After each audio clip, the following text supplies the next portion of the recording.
buka hati bagi mereka yang membutuhkan bantuan kita hari-hari ini. Karena mereka adalah wajah Tuhan yang hadir di tengah dunia ini.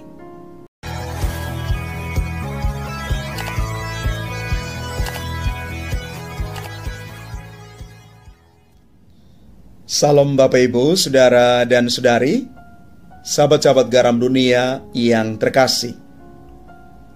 Hari ini Gereja Katolik merayakan Santa Perawan Maria, Ratu Rosario.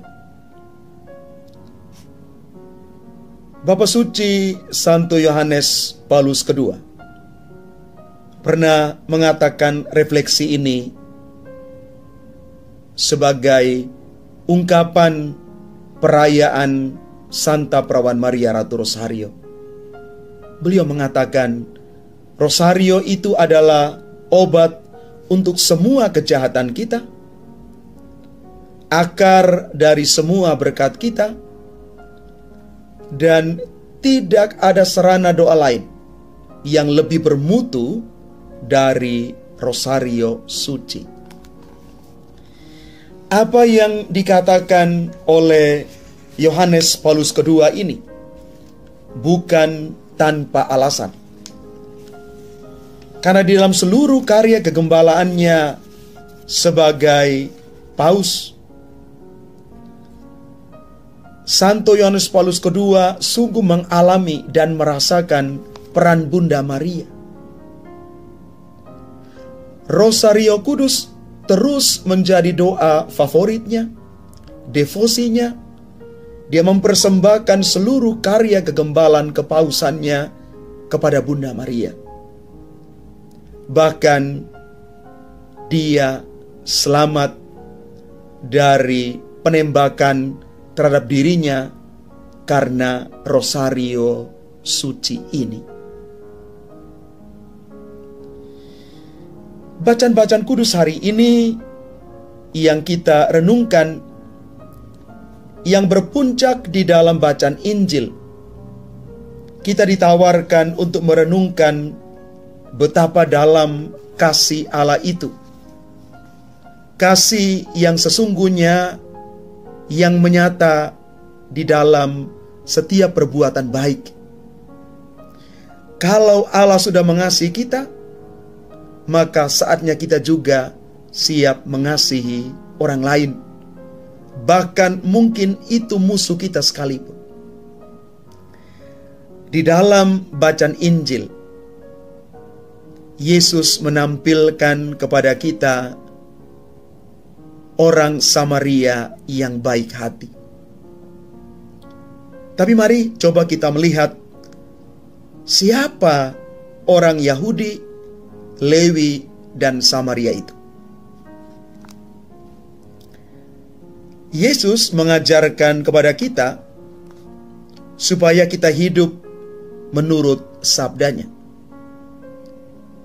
Kita yang adalah umat Katolik tahu bahwa sabdanya menyata di dalam seluruh kitab suci.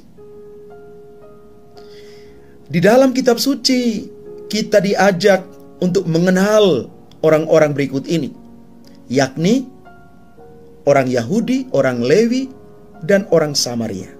Siapakah mereka? Orang Yahudi yang dalam bahasa Ibrani disebut Hebrew atau Hebron, itu adalah orang-orang yang beragama Yahudi yang termasuk keturunan Yehuda. Sedangkan orang Lewi yang dalam bahasa Ibrani disebut Shevet, mereka itu adalah orang-orang yang tidak mendapatkan pembagian tanah di Kanaan ketika keturunan Yakub itu kembali dari perbudakan di Mesir. Mereka adalah orang-orang yang dipilih Tuhan untuk melayani Tuhan di bait Allah. Lalu orang Samaria itu adalah penduduk wilayah Israel di bagian utara, yang mana daerah utara dulunya itu merupakan wilayah kerajaan Israel. Orang Samaria itu dikenal oleh orang Yahudi sebagai orang-orang kafir karena perbedaan keyakinan. Orang-orang Samaria menyembah dewa-dewa asing dan bukan Allah Yahweh. Sedangkan orang Yahudi percaya bahwa Allah mereka adalah Allah Yahweh.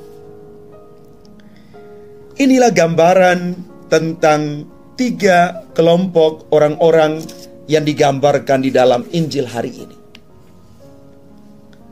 Bapak, Ibu, Saudara, dan Saudari yang terkasih, kasih itu murah hati, kata Rasul Paulus di dalam 1 Korintus bab 13 ayat 4. Murah hati adalah salah satu ekspresi dan tindakan seorang yang hidup di dalam semangat kasih. Dalam hal ini, kita bisa mengerti bahwa orang Samaria yang murah hati yang digambarkan di dalam Injil hari ini adalah seorang yang hidup di dalam kasih, yang tergerak oleh belas kasihan. Maka sebenarnya seruan Paus Fransiskus, marilah kita merawat kerapuhan setiap laki-laki, setiap perempuan, setiap anak, dan setiap orang lanjut usia dengan sikap solidaritas dan perhatian, dengan sikap kedekatan yang ada pada orang Samaria yang murah hati, menjadi kekuatan dan landasan kehidupan beriman kita. Dan semoga Santa Perawan Maria, Ratu Rosario yang murah hati, yang penuh dengan belas kasih itu selalu mendoakan kita. Mari Bapak, Ibu, Saudara, dan Saudari yang terkasih, buka hati bagi mereka yang membutuhkan bantuan kita hari-hari ini, karena mereka adalah wajah Tuhan yang hadir di tengah dunia ini. Tuhan memberkati kita sekalian. Amin.